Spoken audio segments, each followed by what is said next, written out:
اعوذ باللہ من الشیطان الرجیم بسم اللہ الرحمن الرحیم اليوم اکملت لکم دینکم واتممت علیکم نعمتی ورضیت لکم الاسلام دینا۔ آج میں نے تمہارے لیے تمہارا دین مکمل کر دیا اور تم پہ اپنی نعمت کا اتمام کر دیا، اور میں نے اسلام کو تمہارے لیے بطور دین پسند کر لیا۔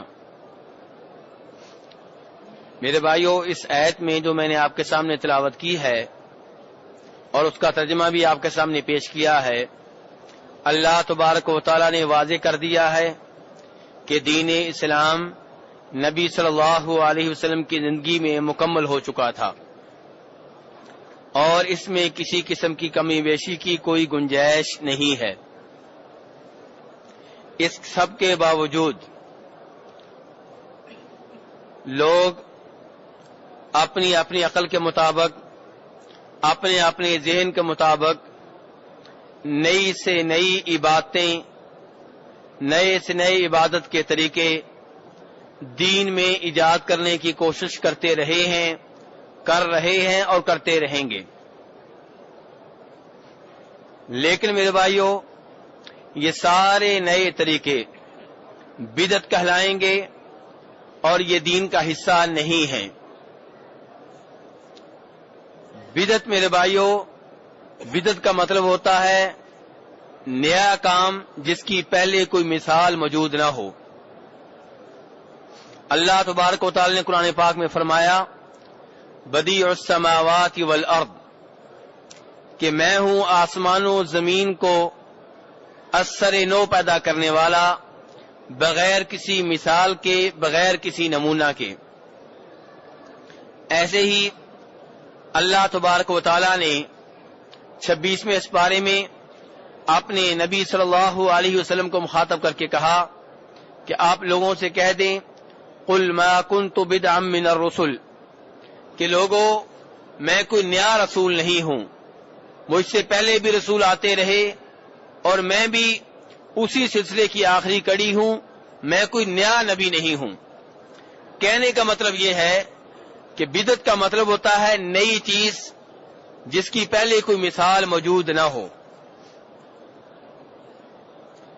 اور بدعت دو طرح کی ہوتی ہے، ایک وہ بدعت جس کا تعلق عبادت سے ہے، دین سے ہے، دوسری وہ بدعت جس کا تعلق دنیاوی معاملات سے ہے۔ دنیاوی معاملات میں، دنیاوی امور میں کوئی بھی نیا کام ہو، شریعت کو اس کے اوپر اعتراض نہیں ہے، شرط یہ ہے کہ وہ نیا کام دین کے کسی قانون، کسی اصول سے ٹکراتا نہ ہو۔ اللہ تبارک و تعالی نے سورہ بقرہ میں ارشاد فرمایا هو الذی خلق لکم ما فی الارض جمیعا، کہ زمین کے اوپر جو کچھ ہے سارے کا سارا لوگوں تمہارے لیے ہے، یعنی کہ ہر چیز لوگوں کے لیے حلال ہے، جائز ہے، درست ہے۔ دنیاوی امور میں، دنیاوی معاملات میں ہر چیز درست ہے، ہر چیز حلال ہے، ہر چیز جائز ہے، ہر چیز ٹھیک ہے، سوائے ان چند ایک چیزوں کے جن سے روک دیا گیا۔ کپڑوں کو لے لیں، سارے کپڑے حلال ہیں، کوئی بھی کپڑا آپ پہن سکتے ہیں، سوائے ان چند ایک کپڑوں کے جن سے روک دیا گیا، جیسا کہ ریشم کا کپڑا مردوں کے اوپر حرام ہے، یا کوئی بھی ایسا لباس پہننے کی اجازت نہیں ہے جس سے کافروں کی مشابہت لازم آتی ہو، جو لباس کافروں کی طرح کا ہو۔ ایسے ہی مرد کو ایسا لباس نہیں پہن سکتے جو عورتوں کے مشابہ ہو، عورتیں کو ایسا لباس نہیں پہن سکتی جو مردوں کے مشابہ ہو، دونوں ہی کوئی ایسا لباس نہیں پہن سکتے جس سے جسمانی اعضاء ظاہر ہو رہے ہوں، جس سے بے حیائی کا مظاہرہ ہو رہا ہو۔ تو یہ چند ایک اصول ہیں جن کا خیال رکھنا ہے، اس کے علاوہ باقی سب لباس جو ہیں وہ جائز ہیں، درست ہیں، چاہے وہ لباس نبی صلی اللہ علیہ وسلم کے زمانے میں موجود ہو یا نہ ہو۔ دلیل کیا ہے؟ دلیل ایک ہی آیت ہے، هو الذی خلق لکم ما فی الارض جمیعا، کہ زمین کے اوپر جو کچھ ہے یہ تمہارے لیے ہے۔ تو اللہ نے ہر چیز انسانوں کے لیے پیدا کی ہے تو وہ انسانوں کے لیے حلال ہے، انسانوں کے لیے استعمال کرنا جائز ہے۔ نبی صلی اللہ علیہ وسلم جب مدینہ میں تشریف لائے تو اہل مدینہ کھجوروں میں پیوند کاری کرتے تھے، یعنی کہ نر اور مادہ کو آپس میں ملاتے تھے تاکہ پیداوار اچھی ہو۔ آپ صلی اللہ علیہ وسلم نے جب یہ دیکھا تو آپ نے لوگوں سے کہا اس کی کوئی ضرورت نہیں ہے، چنانچہ لوگ رک گئے، لوگوں نے پیوند کاری نہ کی۔ تو جب فصل کاٹی گئی، جب پھل جمع کیا گیا تو پتہ چلا کہ اس سال کھجوروں کی پیداوار مدینہ میں بہت کم ہوئی ہے۔ صحابہ کرام نے یہ بات جناب رسول اکرم صلی اللہ علیہ وسلم کو بتائی تو آپ نے ارشاد فرمایا کہ میں ایک انسان ہوں اور یہ جو تمہارے دنیاوی معاملات ہیں ان سے مجھے کوئی لینا دینا نہیں، جو چاہو سو کرو۔ تو اس کے بعد صحابہ کرام پیوند کاری کرنے لگے، اور خلاصہ کلام یہ ہے کہ دنیاوی معاملات، دنیاوی امور میں ہر چیز جائز ہے سوائے ان چیزوں کے جن سے روک دیا گیا۔ کوئی آدمی آ کے پوچھے کہ یہ موبائل ہم استعمال کر رہے ہیں، یہ بھی تو نئی چیز ہے، کیا اس کا استعمال جائز ہے؟ کیا دلیل ہے؟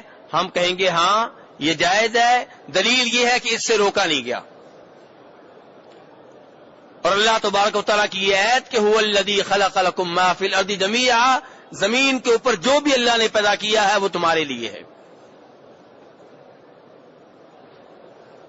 کوئی کہے گھڑی کا استعمال جائز ہے، کہیں گے جائز ہے، کیوں؟ اس لیے کہ اس کے استعمال سے روکا نہیں گیا۔ اور اللہ تعالیٰ فرماتے ہیں هو الذی خلق لکم ما فی الارض جمیعا، زمین کے اوپر جو کچھ ہے تمہارے لیے پیدا کیا ہے۔ یہ تھے دنیاوی امور، دنیاوی معاملات۔ اب عبادات کی طرف آ جائیں۔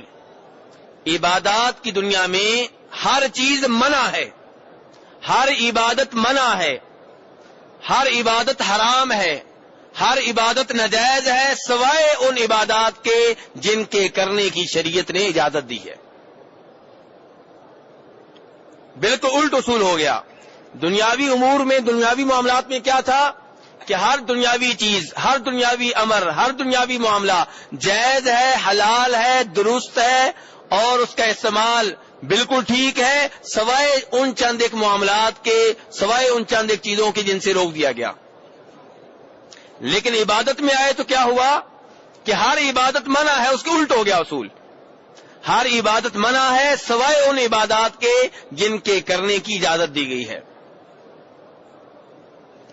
اللہ تبارک تعالی نے فرمایا الیوم اکملت لکم دینکم، کہ دین مکمل ہو چکا ہے۔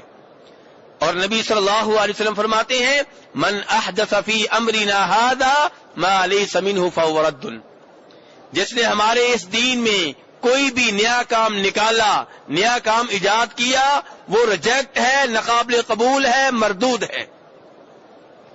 کوئی بھی کام ہو، اور نکالنے والا، ایجاد کرنے والا کوئی بھی ہو، من کوئی بھی ہو۔ اور دوسرے الفاظ میں فرمایا من عمل عملا لیس علیہ امرنا فہو رد، جس نے بھی کوئی ایسا کام نکالا جس کے اوپر ہماری مہر نہیں ہے، جس کے بارے میں ہم نے اجازت نہیں دی، جس کے بارے میں ہم نے آرڈر جاری نہیں کیا، تو وہ ناقابل قبول ہے، مردود ہے، ریجیکٹ ہے۔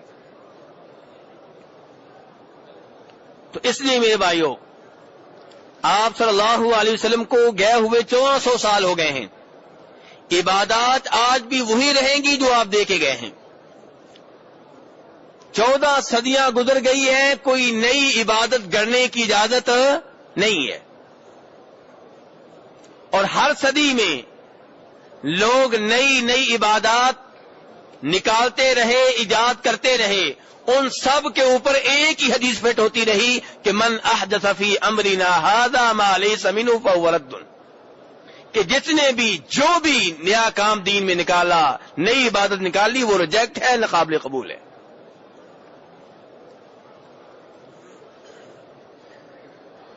میرے بھائیوں، بدعت بہت بڑا جرم ہے، بہت بڑا گناہ ہے. چوری سے بڑا گناہ، ڈاکے سے بڑا گناہ، بدکاری سے بڑا گناہ، سود سے بڑا گناہ.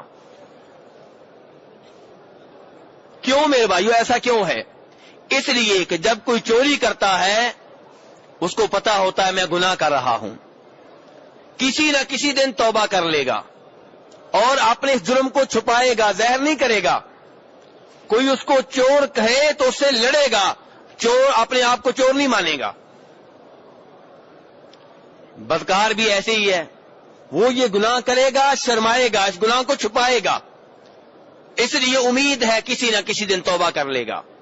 لیکن جو دین میں نئے کام نکالتے ہیں، اچھی نیت سے دین میں نئے کام نکالتے ہیں، وہ سمجھتے ہیں کہ ہم اچھا کام کر رہے ہیں، وہ کبھی بھی توبہ نہیں کرتے، بلکہ دوسرے لوگوں کو بھی ترغیب دیتے ہیں، دوسرے لوگوں سے بھی کہتے ہیں یہ کام کرو. وہ سمجھتے ہیں کہ یہ دین کا کام ہے، حالانکہ وہ دین کا بیڑا غرق کر رہے ہیں، دین کو تبدیل کر رہے ہیں، دین میں اضافہ کر رہے ہیں اور دین کو خراب کر رہے ہیں.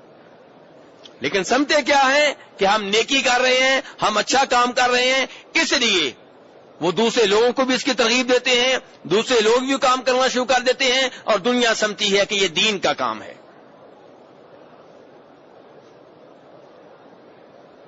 بدعت اتنا بڑا جرم ہے.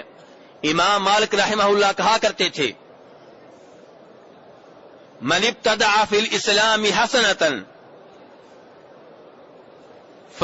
کہ جس آدمی نے دین میں کوئی نیا کام نکالا یہ سوچتے ہوئے کہ اچھا کام ہے، اس کا مطلب یہ ہے، وہ کہنا یہ چاہتا ہے کہ نعوذ باللہ نبی صلی اللہ علیہ وسلم نے دین میں خیانت کی ہے. یعنی کہ یہ نیا کام جو میں بتا رہا ہوں اللہ کے رسول نے تو نہیں بتایا. اس کا مطلب یہ ہے کہ آپ نے دین مکمل نہیں پہنچایا، خیر کے کام سارے نہیں بتائے، کچھ چھوڑ دیے ہیں. میرے بھائیوں، بدعت کتنا بڑا جرم ہے. وہ عبادت کرنا جس کے اوپر جناب رسول اکرم صلی اللہ علیہ وسلم کی مہر نہیں ہے، اسٹیمپ نہیں ہے، کتنا بڑا جرم ہے. چاہے نیت اچھی ہو، اس کا اندازہ آپ کو اس حدیث سے ہوگا جو ابھی میں آپ کے سامنے رکھوں گا، جس کو امام بخاری رحمہ اللہ نے اپنی حدیث کی کتاب میں نقل کیا ہے. جناب انس بن مالک کہتے ہیں کہ نبی صلی اللہ علیہ وسلم کے 3 صحابہ کرام رضی اللہ عنہم اکٹھے ہوئے، آپس میں مشورہ کیا. ان کو آخرت کی فکر تھی، قبر کے عذاب سے ڈرنے والے تھے، جنت کے وہ لوگ متلاشی تھے، عبادت سے ان کو سچی محبت تھی. اس لیے آپس میں اکٹھے ہوئے، کہنے لگے کہ ہمیں آخرت کی فکر کرنی چاہیے. ہماری عبادت بہت کم ہے، گناہ بہت زیادہ ہیں، ہمیں عبادات میں اضافہ کرنا چاہیے. وہ تینوں جناب رسول اکرم صلی اللہ علیہ وسلم سے ملنے کے لیے آپ کے گھر تشریف لائے، لیکن گھر میں نبی صلی اللہ علیہ وسلم موجود نہیں تھے. چنانچہ انہوں نے ام المؤمنین عائشہ رضی اللہ عنہا سے نبی صلی اللہ علیہ وسلم کی عبادت کے متعلق پوچھا کہ آپ کتنی عبادت کرتے ہیں، آپ کی عبادت کا کیا حال ہے، آپ کی عبادت کی کیفیت کیا ہے. جناب عائشہ رضی اللہ عنہا نے نبی صلی اللہ علیہ وسلم کی عبادت کا نقشہ جب کھینچا، ان کے سامنے رکھا تو وہ صحابہ کرام حیران رہ گئے. وہ عبادت کا نقشہ اس حدیث میں تو نہیں ہے، دیگر احادیث میں موجود ہے، میں آپ کے سامنے رکھتا ہوں. جناب عائشہ رضی اللہ عنہا سے ایک مرتبہ پوچھا گیا کہ آپ رات کو عبادت کتنی کرتے ہیں.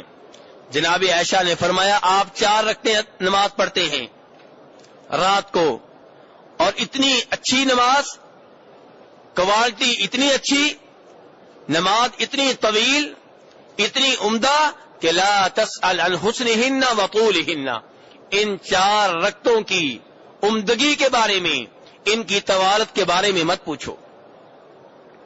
فرمایا پھر 4 رکعتیں ادا کرتے ہیں، لا تسأل عن حسنہن وطولہن، وہ کتنی عمدہ ہوتی ہیں، کتنی طویل ہوتی ہیں، اس کے بارے میں سوال ہی نہ کرو. اور دوسری روایت میں جناب عائشہ فرماتی ہیں کہ آپ رات کو اتنی لمبی نمازیں پڑھتے کہ آپ کے بابرکت پاؤں میں ورم پڑ جاتا، سوج جاتے. روزہ رکھنے پہ آتے تو جناب عائشہ فرماتی ہیں رکھتے ہی چلے جاتے، ہم سمجھتے کہ کبھی آپ ناغا نہیں کریں گے۔ اور وہ حدیث جس کا تذکرہ کئی مرتبہ کر چکا ہوں کہ جناب حذیفہ کہتے ہیں کہ نبی صلی اللہ علیہ وسلم رات کی نماز پڑھ رہے تھے، آپ تنہا نماز پڑھ رہے تھے، میں آپ کے ساتھ آ کے کھڑا ہو گیا، آپ نے سورہ بقرہ کی تلاوت شروع کر دی، میں نے یہ سمجھا کہ آپ 100 آیتوں کے بعد رکوع میں چلے جائیں گے، لیکن آپ نے تلاوت جاری و ساری رکھی۔ میں نے کہا شاید آپ سورہ بقرہ کے 2 حصے کر لیں گے، ایک حصہ پہلی رکعت میں، دوسرا حصہ دوسری رکعت میں، لیکن آپ کی تلاوت جاری و ساری رہی۔ 2.5 سپارے ہو چکے ہیں اور آپ کی تلاوت جاری ہے ایک رکعت میں۔ اس کے بعد آپ نے سورہ نساء پڑھنی شروع کر دی، اور سورہ نساء میرے بھائیو آپ جانتے ہیں 1.5 سپارے کے اوپر مشتمل ہے، آپ کی تلاوت پھر بھی جاری و ساری رہی۔ اس کے بعد سورہ آل عمران شروع کر دی، سورہ آل عمران ختم ہوئی تب جا کے آپ رکوع میں گئے۔ کتنے سپارے پڑھے ایک رکعت میں میرے بھائی؟ 5.25 سپارے ایک رکعت میں، 2 رکعتوں میں نہیں۔ تو میرے بھائی ایسے عبادت کے نقشے، آپ کی عبادت کی یہ کیفیات جب ام المؤمنین عائشہ رضی اللہ عنہا نے ان 3 صحابہ کرام کے سامنے رکھی تو وہ حیران رہ گئے، پریشان رہ گئے، کہنے لگے کہاں اللہ کے رسول اور کہاں ہم؟ اللہ کے رسول صلی اللہ علیہ وسلم تو وہ ذات ہیں کہ آپ کے اگلے پچھلے سارے گناہ رب العالمین نے معاف کر دیے ہیں، اور ہمارے گناہوں کے پہاڑ کھڑے ہیں، ہمیں آپ سے بڑھ کے نیکی کرنی چاہیے۔ چنانچہ ایک صحابی نے اعلان کیا، میرے بھائیوں گفتگو دھیان سے سننی ہے، ایک صحابی نے اعلان کیا کہ میں رات کو سویا نہیں کروں گا، پوری رات عبادت میں گزرے گی۔ میرا آپ سے سوال یہ ہے کہ اس صحابی کے اعلان کے بارے میں آپ کی کیا رائے ہے؟ اچھا اعلان ہے کہ برا اعلان ہے؟ پوری رات اللہ تبارک و تعالیٰ کی عبادت کرنا، آپ کے خیال میں یہ اعلان کیسا ہے؟ اچھا اعلان ہے، سنتے جائیے۔ دوسرے صحابی کہتے ہیں کہ میں روزانہ نفلی روزہ رکھا کروں گا، کبھی بھی ناغا نہیں کروں گا۔ ہاں جی، یہ اعلان کیسا ہے؟ یہ بھی اچھا ہے۔ تیسرے صحابی نے اعلان کیا کہ میں شادی نہیں کروں گا۔ اس صحابی نے اعلان کیوں کیا ہوگا میرے بھائیوں؟ اس لیے کہ آپ جانتے ہیں شادی سے ہی سارے مسائل کھڑے ہوتے ہیں۔ آپ کی شادی نہیں ہوئی، آپ کو کسی اور کی فکر نہیں ہے۔ جب آپ کے پروگرام میں شادی نہیں ہے، نہ آپ کو گھر بنانے کی فکر، نہ آپ کو شادی کے لیے مال کمانے کی فکر، نہ آپ کو بچوں کی فکر، آپ اپنا سارا دن اللہ تبارک و تعالیٰ کی عبادت میں گزار سکتے ہیں۔ جب بیگم کے لیے کمانا نہیں، بچوں کے لیے کمانا نہیں، تو پھر حرام کمانے کی بھی ضرورت نہیں پیش آئے گی۔ نہ چوری کرنا پڑے گی، نہ ڈاکہ ڈالنا پڑے گا، نہ رشوت لینی پڑے گی، نہ دینی پڑے گی، نہ سود لینا پڑے گا، نہ دینا پڑے گا، سارے مسائل ہی ختم ہو جائیں گے۔ اور پھر جب شادی ہوتی ہے بیگم کو ٹائم دینا پڑتا ہے، اس کے پاس بیٹھنا پڑتا ہے، نماز رہ جاتی ہے، بچوں کے مطالبات پورے کرنے ہیں، ان کے ساتھ بھی رہنا پڑتا ہے، تو ٹائم ضائع ہوتا ہے۔ تو یہ وہ وجوہات تھیں جن کی بنیاد پہ اس صحابی نے اعلان کیا کہ میں عورتوں سے، کسی عورت سے شادی نہیں کروں گا۔ اب میرے بھائیوں، میرا اور آپ کا جو سادہ سا ذہن ہے، جو علم کی روشنی کے بغیر ہے، جو قرآن و حدیث کی روشنی کے بغیر ہے، اگر اس سے پوچھا جائے اس ذہن سے تو آپ سب کہیں گے تینوں صحابہ اکرام کے اعلانات بہت عمدہ ہیں، اور واقعی ان کو آخرت کی فکر تھی، واقعی وہ جنت کے حقیقی معنوں میں متلاشی تھے۔ لیکن میرے بھائیوں، جب یہ گفتگو ام المؤمنین عائشہ رضی اللہ عنہا نے جناب رسول اکرم صلی اللہ علیہ وسلم کو بتائی، جب آپ گھر میں تشریف لائے تو نبی صلی اللہ علیہ وسلم اتنے ناراض ہوئے کہ آپ نے اس غلطی کی اصلاح کے لیے صحابہ کرام کو اس مسجد میں اکٹھا کر لیا، خطبہ ارشاد فرمایا اور خطبے میں کیا کہا؟ فرمایا ان لوگوں کا کیا حال ہے جنہوں نے یہ اعلانات کیے ہیں، جبکہ میں تم میں سے سب سے زیادہ اللہ تبارک و تعالیٰ سے ڈرنے والا ہوں، میں تم میں سے سب سے زیادہ متقی اور پرہیزگار ہوں، تم میں سے سب سے زیادہ شریعت کا، اسلام کا، دین کا علم رکھتا ہوں، اور میرا یہ حال ہے، میری یہ سنت ہے، میرا یہ طریقہ ہے کہ میں رات کو قیام بھی کرتا ہوں، تہجد بھی ادا کرتا ہوں، نیند بھی پوری کرتا ہوں، دن کو نفلی روزے رکھتا بھی ہوں، ناغا بھی کر لیتا ہوں، میری بیویاں ہیں، میں نے شادیاں کر رکھی ہیں، میری یہ سنت ہے، میرا یہ طریقہ ہے، میری یہ روٹین ہے، میرے طریقے سے جس نے اعراض کیا، منہ موڑا، وہ مجھ میں سے نہیں ہے۔ میرے بھائیو، حدیث تو آپ نے سن لی، بخاری شریف کی حدیث ہے۔ غور یہ کرنا ہے کہ نبی صلی اللہ علیہ وسلم نے ان صحابہ کرام کی حوصلہ افزائی کرنے کی بجائے، ان کو شاباش دینے کی بجائے ان کو کیوں ڈانٹا؟ ان کا جرم کیا تھا؟ کیا ان کی نیت اچھی نہیں تھی؟ ان کی نیت اچھی تھی یا نہیں تھی؟ میرے بھائیو، نیت اچھی تھی، لیکن جو عمل کر رہے تھے اس میں وہ جناب رسول اکرم صلی اللہ علیہ وسلم کو کراس کرنا چاہ رہے تھے۔ آپ کا طریقہ کیا ہے کہ رات کو سونا بھی ہے، قیام بھی کرنا ہے، اور وہ کیا اعلان کر رہا ہے کہ میں کسی بھی رات کو سویا نہیں کروں گا۔ آپ کی سنت کیا ہے؟ دن کو نفلی روزے بھی رکھنا، ناغا بھی کر لینا، اور یہ صحابی کیا اعلان کر رہا ہے کہ میں کبھی بھی ناغا نہیں کروں گا۔ آپ کی سنت کیا ہے؟ شادیاں کرنا، اور یہ تیسرا صحابی اعلان کر رہا ہے میں کبھی بھی شادی نہیں کروں گا۔ میرے بھائیوں، بظاہر پوری رات عبادت کرنا آپ کو اچھا نظر آئے گا، لیکن یہ دیکھیے کہ اس میں آپ نبی صلی اللہ علیہ وسلم کو کراس کر رہے ہیں۔ ہاں، ایک رات کو آپ پوری رات جاگتے رہے، کوئی بات نہیں، رمضان کے آخری عشرے میں، رمضان کے آخری 10 راتوں میں آپ جاگتے رہے، یہ نبی صلی اللہ علیہ وسلم کی سنت ہے، لیکن پوری زندگی کے بارے میں یہ اعلان کرنا کہ میں کسی بھی رات نہیں سوؤں گا، پوری رات عبادت میں گزاروں گا، یہ نبی صلی اللہ علیہ وسلم کا طریقہ نہیں ہے۔